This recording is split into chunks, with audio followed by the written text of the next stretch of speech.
Assalamu alaikum, everyone. Today, we're going to dive into a really powerful case study on leadership and, manipulation, and it's all drawn from a timeless story. We're looking at verses 90 through 94 of Surah Ta-Ha. It's this incredible narrative that really explores what happens to a community when it's under immense pressure. And believe me, its lessons on authority and responsibility are as relevant today as they have ever been. So, it all starts with a huge question, one that pretty much every group, every company, every community has to think about at some point. What happens when leadership just disappears? When that guiding voice is gone, even for a little while, what exactly rushes in to fill that void? Well, in our story, the answer is boom. It's immediate and it is dramatic. The community begins to fracture. A cunning manipulator sees his opening and steps right into the spotlight. And just like that, a massive crisis of authority kicks off. So first, let's talk about this manipulator and his deception. In the leader's absence, a man known as Samiri steps in. And he doesn't just fill the power vacuum, he masterfully exploits it, really preying on the community's uncertainty and their deep desire for some kind of guidance. And listen to this. These are Samiri's own words. The tone here, it's not apologetic at all. It's incredibly confident. He's presenting his personal vision as if it's undeniable truth, admitting he misled people while at the exact same time claiming that he himself was guided. I mean, that is the classic sign of a master manipulator. So how did he pull it off? Well, it wasn't random. This was a calculated strategy. He claimed he had this false, special vision that nobody else could see. He used psychological manipulation, just projecting absolute confidence to make people doubt their own common sense. He justified his terrible actions as being somehow righteous. And, most critically, he did all of this by taking advantage of that power vacuum left behind by the leader. Okay, so now the tension really starts to build, because the true leader, Musa, returns. He walks back into this scene of utter chaos and betrayal, and his reaction is immediate, it's powerful, and it's deeply, deeply emotional. But it's so important to understand the kind of anger he's feeling. This wasn't just some uncontrolled rage. The text specifically says he was angry and grieved.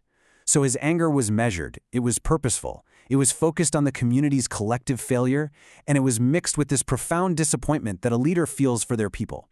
You see, his goal wasn't just to punish, it was to correct and to guide them back to the right path. And he does not mince words. Musa immediately confronts the community, holding them accountable for what they did. He calls out the evil that was done and says it plainly. Indeed, your people were wrongdoers. He establishes responsibility right from the get-go.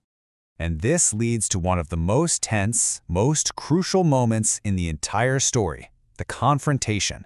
But here's the twist. He doesn't go after Samiri first.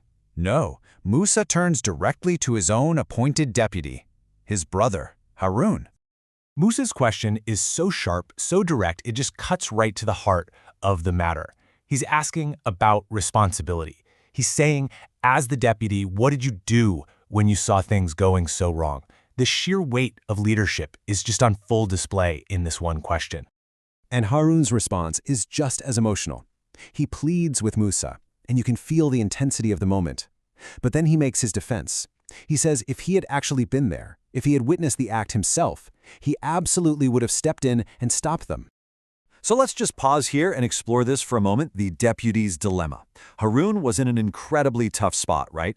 He was tasked with holding the entire community together while its main leader was away. That is a huge responsibility. So here's the crucial detail. His defense isn't an excuse. He's not just trying to get out of trouble. It's a clarification of his circumstance. According to the text, he's arguing that he wasn't physically there to see the worst of it happen, and that's why he couldn't act.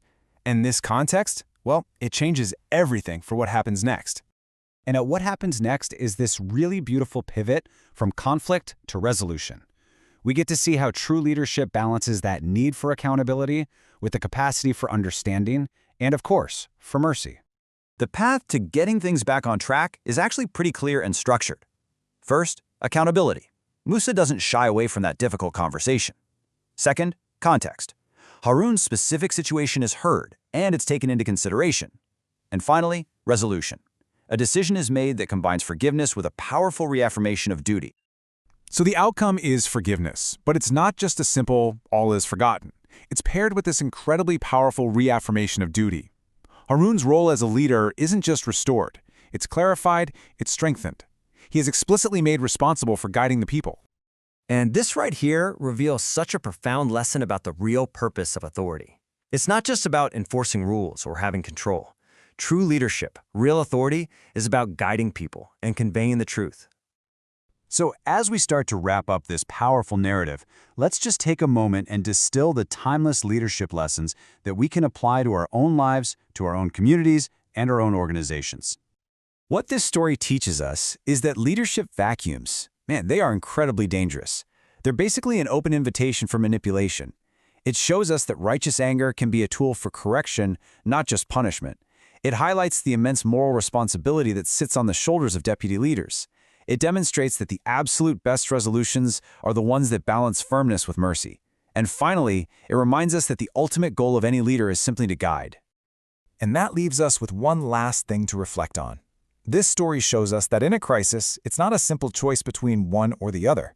Perhaps true leadership isn't about choosing firmness or mercy, but mastering the wisdom to know precisely when each one is needed most.